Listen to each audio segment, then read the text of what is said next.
नहीं देखता और ना ही उनकी वीडियोस बनाता हूँ, लेकिन ये फिल्म सैयारा की इतनी हाइप है और जोरदार रेटिंग है, इसलिए मैंने अपने दिल पे पत्थर रख के ये मूवी देख ली और इससे मेरा दिल टूट ही गया। मतलब फिल्म बुरी नहीं है, बल्कि ये काफी बढ़िया है और बहुत इमोशनल भी, जो कि अच्छे को रुला देंगी।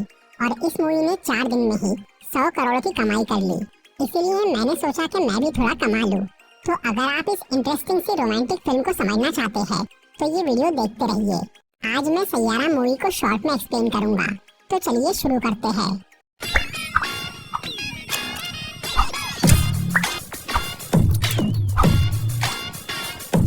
ये कहानी है मुंबई शहर की एक जवान लड़की वानी बत्रा की, जिसे राइटिंग यानी शायरी और कविता लिखने का शौक था। वानी जब अपनी पढ़ाई पूरी करके कॉलेज से निकलती है तो वो अपने एक सीनियर फ्रेंड महेश अय्यर से शादी करने का फैसला कर लेती है, जिससे उसे प्यार था और वो दोनों कोर्ट मैरिज के लिए अप्लाई करते हैं। फिर जब शादी का दिन आता है तो वानी अपनी फैमिली के साथ कोर्ट पहुंच जाती है, लेकिन महेश वहां नहीं आता और वो वानी को कॉल करके बोलता है कि उसे किसी और से प्यार हो गया है, इसीलिए वो ये शादी नहीं करेगा। पर सच तो ये था कि महेश ने लालच में एक अमीर बाप की बेटी को पसंद कर लिया था, जिससे शादी करके वो एक कंपनी का मालिक बन जाता है।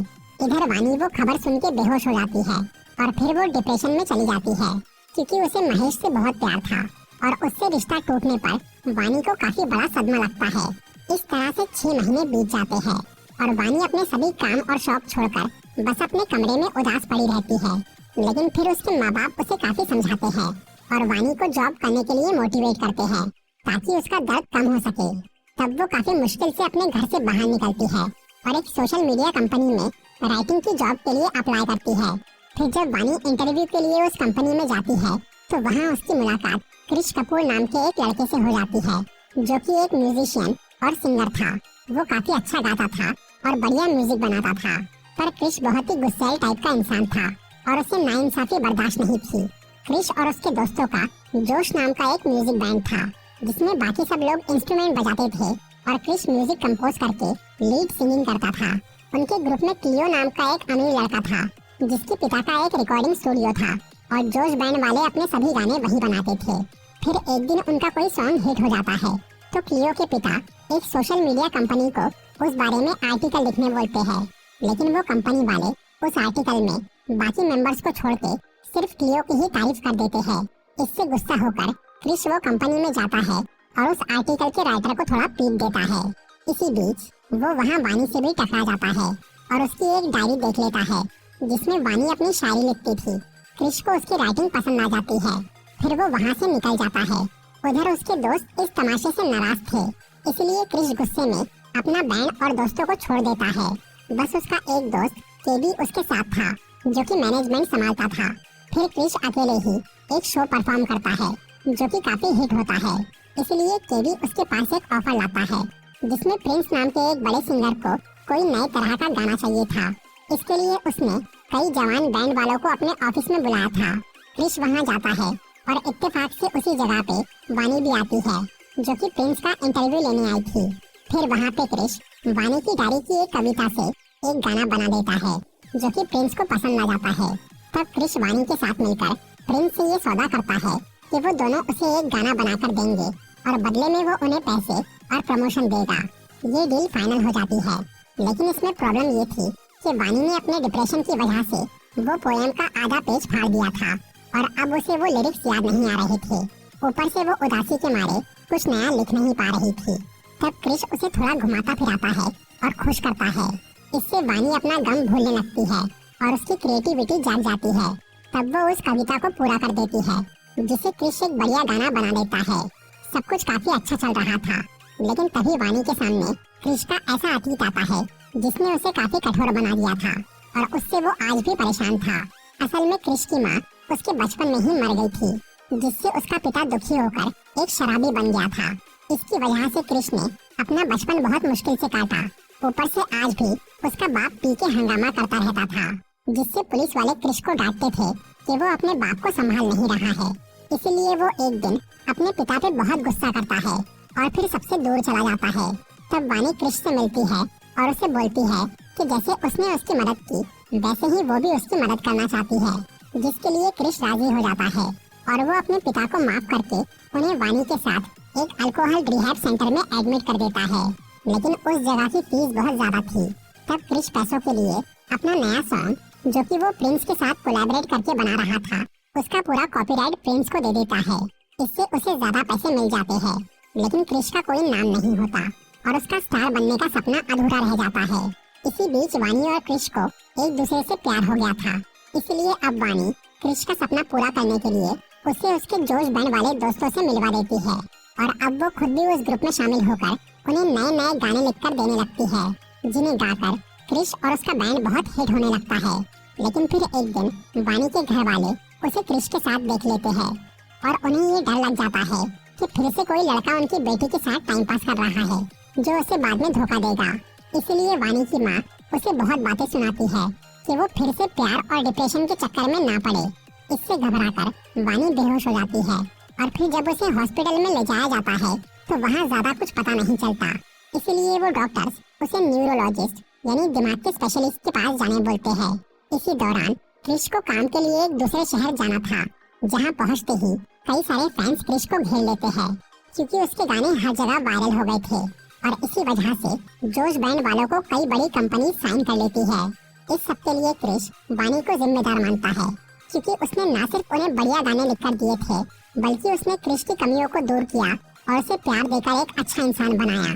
दूसरी तरफ जब वानी अपने ब्रेन का टेस्ट करवाती है तो उससे पता चलता है कि उसे अल्जाइमर्स डिजीज है यानी याददाश्त जाने की बीमारी, जो कि अक्सर बूढ़े लोगों को होती है और बहुत ही रेयर केस में जवान लोगों को। और ये बीमारी वानी को अपनी शादी टूटने के सदमे से हो गई थी, जिससे वो पहले छोटी मोटी चीजें भूलने लगी थी, पर अब ये प्रॉब्लम बढ़ रही थी और वानी को बड़ी घटनाएं भी याद नहीं रह रही थी और आगे चलकर उसे पास्ट और प्रेजेंट में भी कंफ्यूजन होने वाला था। इस बीमारी का कोई इलाज नहीं था और डॉक्टर का कहना था कि वानी एक दिन खुद को और सबको भूल जाएंगी, जिससे उसे बहुत दुख होता है। फिर जब क्रिश वापस मुंबई आता है तो वानी उसे अपनी बीमारी के बारे में बताने की कोशिश करती है, लेकिन उसे मौका नहीं मिल पाता।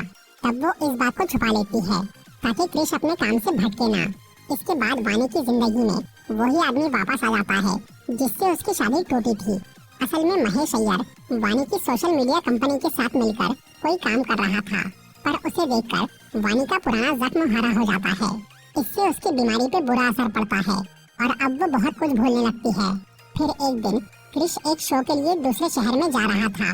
उसी टाइम पे वानी अपनी कंपनी की तरफ से महेश की एक पार्टी में जाती है और वहाँ वो अपनी याददाश्त खोकर अतीत में पहुँच जाती है, जिससे उसे लगता है कि महेश और उसकी शादी होने वाली है।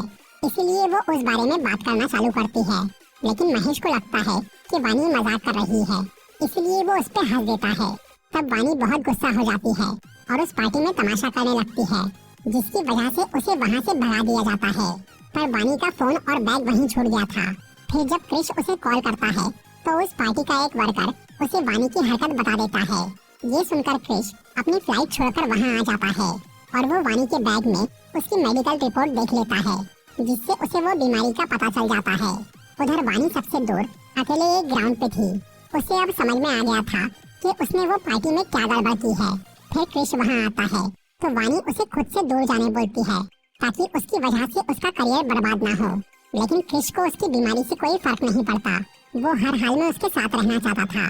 फिर क्रिश और वानी के माँ बाप उसे वही न्यूरोलॉजिस्ट के पास लेकर जाते हैं, जो कि ये बताती है कि कैसे उस बीमारी को थोड़ा कंट्रोल किया जा सकता है।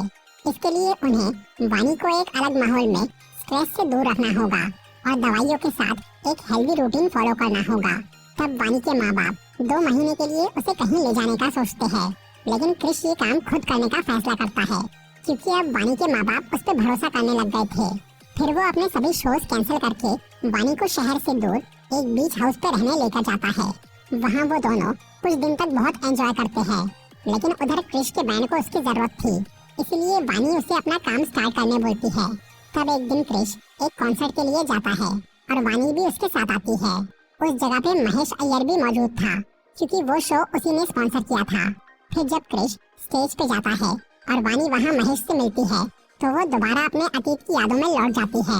इधर महेश को उसकी बीमारी के बारे में पता नहीं था और वो समझ रहा था कि वानी उसे आज भी पसंद करती है, इसलिए वो उसका फायदा उठाने का सोचता है और वो वानी को एक कमरे में लेकर जाता है दूसरी तरफ जब क्रिश को वानी कहीं नहीं दिखती तो वो अपना शो छोड़कर उस कमरे में आ जाता है और वो महेश को बहुत मारता है। लेकिन वानी अब तक अपने अतीत में ही थी और वो क्रिश को भी नहीं पहचान रही थी। इसलिए जब वो उसे महेश को मारते हुए देखती है तो वो बहुत गुस्सा हो जाती है और क्रिश पे चाकू से हमला कर देती है। तब क्रिश उसे किसी तरह संभालता है और वही बीच हाउस पे लेकर जाता है। अगले दिन जब वानी को होश आता है तो उसे ये याद नहीं रहता कि उसने क्या किया है। फिर वहाँ क्रिश अपनी उदासी में एक म्यूजिक बनाता है और वानी को बोलता है कि उसने ये धुन अपने एक दोस्त के लिए बनाई है क्योंकि उसकी गर्लफ्रेंड उसे छोड़कर बहुत दूर जा रही है।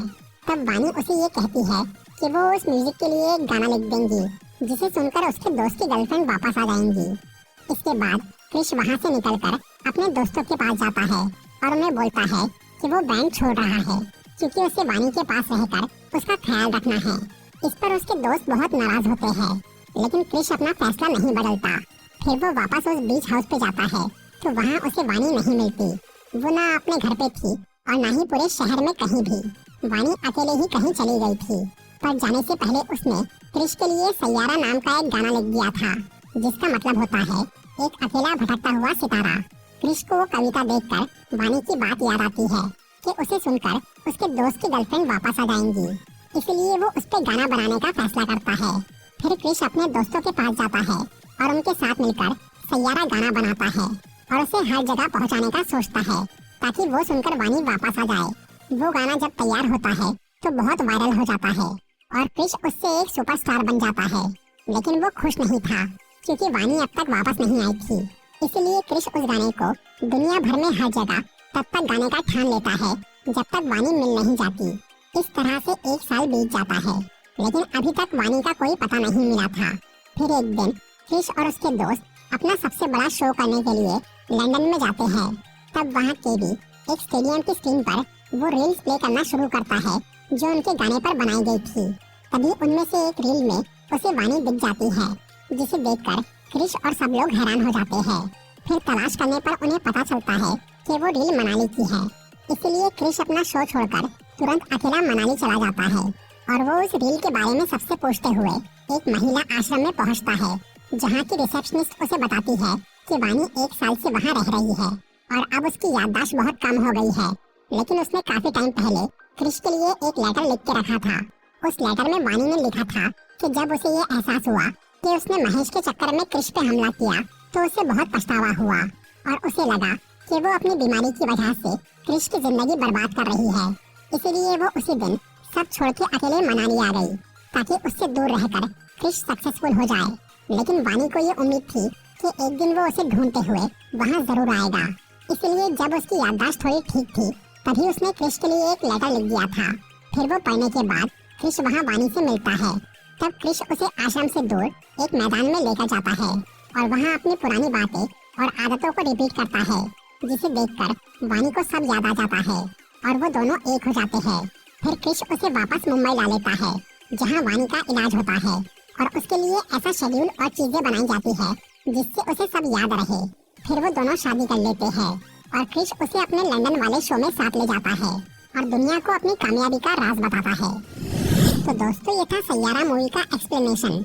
अगर आपको ये वीडियो अच्छी लगी हो तो इसे लाइक और शेयर जरूर करिए।